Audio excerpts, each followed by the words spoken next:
Assalamu alaikum. How you people are? I hope you people are doing well, and good morning for non-Muslims. My today's topic is about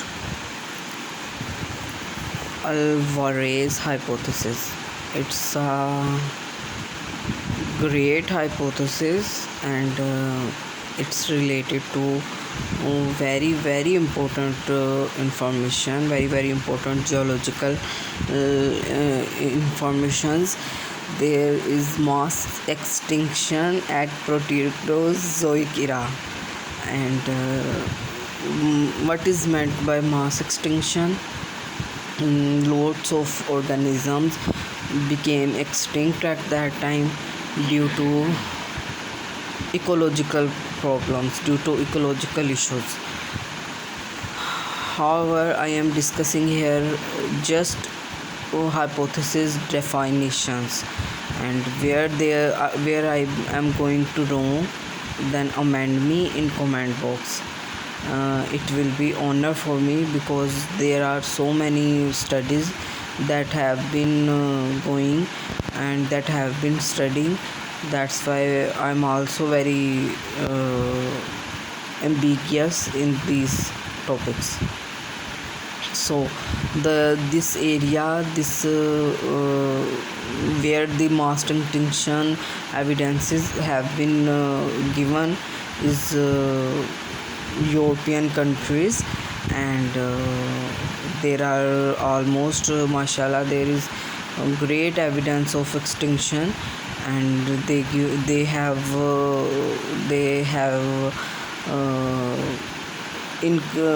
have disclosed very great organism, and I hope you people know those organisms. If you people don't know, then amend me and give me those people's knowledge, and I will give you people great information. And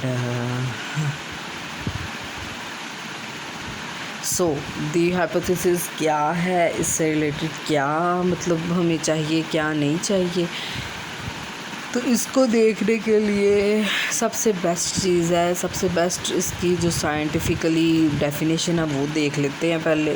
वो बहुत ज़्यादा इसके बारे में एम्बिगिटीज़ हैं, लेकिन मैं फिर भी बता रही हूँ.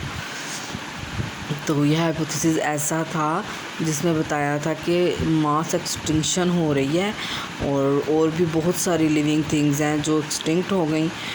कुछ लिविंग थिंग्स का तो शायद पता भी नहीं होगा ना कि वो कौन कौन सी थी जो एक्सटिंक्ट हो गई थी. ठीक है, तो ये सब कुछ कैसे हुआ था, ये सब कुछ वो बताते हैं. और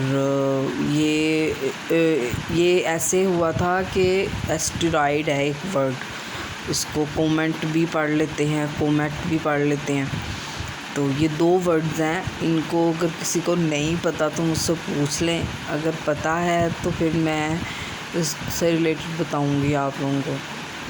और एस्टेरॉयड्स की कह लें एक तरह से ओमिशन हुई थी, और इस तरह हाँ, और एस्टेरॉयड्स ने बाकायदा कह लो बम्बारमेंट की थी, जिसकी वजह से ये चीज़ें मतलब इस तरह, जिसकी वजह से ये एक्सटिंक्शन हो गई थी ये सारी स्पीशीज़, और फिर दोबारा नज़र ही नहीं आई इस दुनिया में.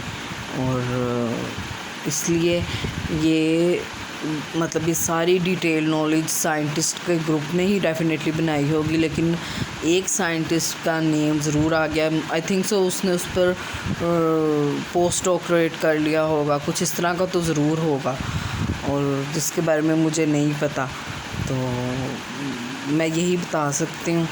और इसके अलावा वहाँ पर बहुत ज़्यादा एविडेंसेस हैं, कोई भी उसको क्लेम नहीं कर सकता कि हाँ ये झूठ बोल रहे हैं, या इस पर कह लें कोई आकर कह दे कि हाँ जी ये गलत इंफॉर्मेशन दे रहे हैं. तो वहाँ पर एक मेन चीज़ जो थी, जो मुझे पता चली है, वो यही है कि वहाँ जिप्सम एब्सेंट थी.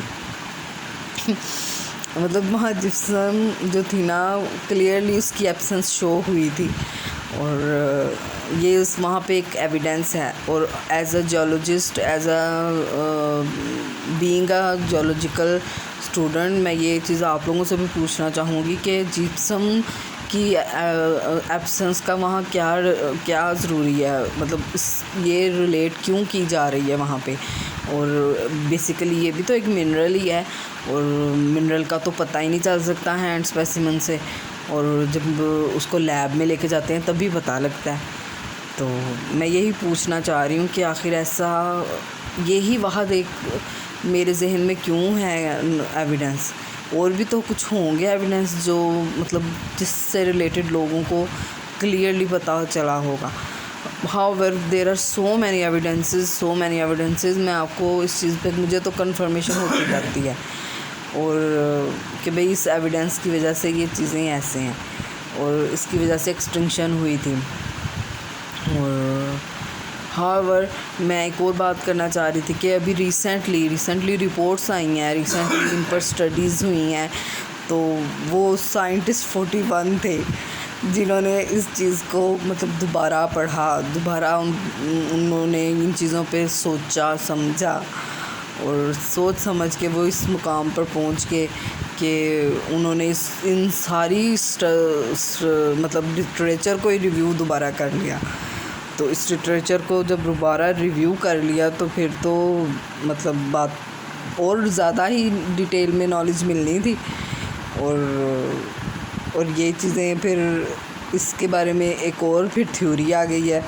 और वो मास एक्सटिंक्शन जो है पहले कुछ और बताया जा रहा था, अब कुछ और बताया जा रहा है। तो मैं वही बता रही हूँ कि मास एक्सटिंक्शन हैपन ज़रूर हुआ और उन्होंने बाकायदा फिर एजिस को रिलेट कर दिया, डिफरेंट फॉसिल्स को पढ़ लिया, कुछ ना कुछ किया जिसकी बेस पे उन्होंने फिर बताया कि mass extinction was happen 65 million years ago, but after some scientist detail study this happen 66 million years अगो।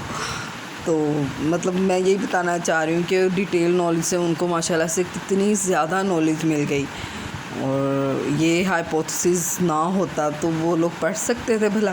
बिल्कुल भी नहीं पढ़ सकते थे। इसलिए इस चीज़ को मेरे लिए बड़ी अहम है। मैं शुक्र करती हूँ खुदा का कि अल्हम्दुलिल्लाह कि ये चीज़ें हैं और इनको स्टडी किया जा सकता है। और मोस्ट लोगों को तो अल्लाह याद आ जाएगा, मतलब आ जाता है, अल्लाह ताला याद आ जाते हैं ये चीज़ें देख के। तो हमें शुक्र अदा करना चाहिए अल्लाह ताला का। We should be thankful we are living here and we should be grateful for almighty. Thank you so much. Allah हाफ़िज़।